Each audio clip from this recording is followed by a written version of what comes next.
Një ngjarje e madhe ndodhi në Amerikë në ditët e fundit. Kjo ngjarje paralajmëroi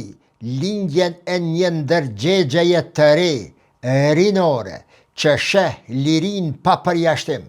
që e sheh drejtësinë pa gjeografi dhe qytetarinë pa marrë parasysh ngjyrën, racën apo fenë e njerëzve të cilët i përkasin Amerikës. Nëse shekulli i 20 ishte shekulli i fuqisë amerikane, shekulli i 21 duket se është gati të jetë shekulli i një ndërgjegjeje të re amerikane. Ndërgjegja e brezave që nuk e kanë frikë të vërtetën, që nuk i friksohen të vërtetës, edhe nëse ajo të rondit vetë themelet mbi të cilat u ndërtua perandoria amerikane. Amerika e re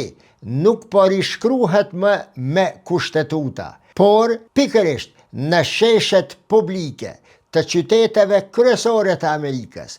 aty ku farkëtohen narrativa të reja dhe zgjohet ndërgjegja e gjallë e njerëzve të Amerikës. Fjala është për brezin e fuqishëm, shumë ngjyrësh i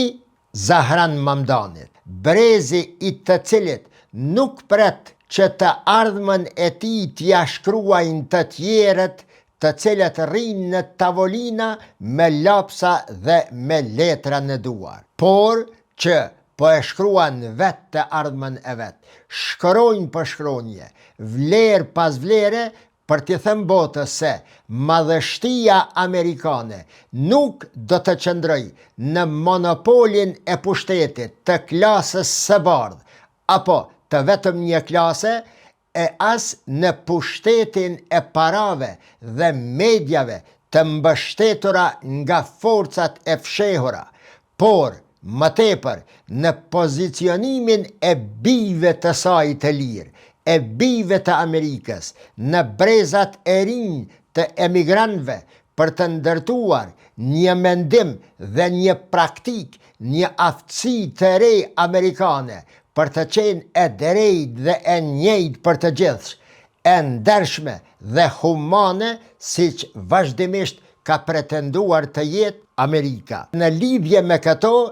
më gjerë dhe më thellë në videon e radhës me titull "Si po shembët nga brenda Amerika".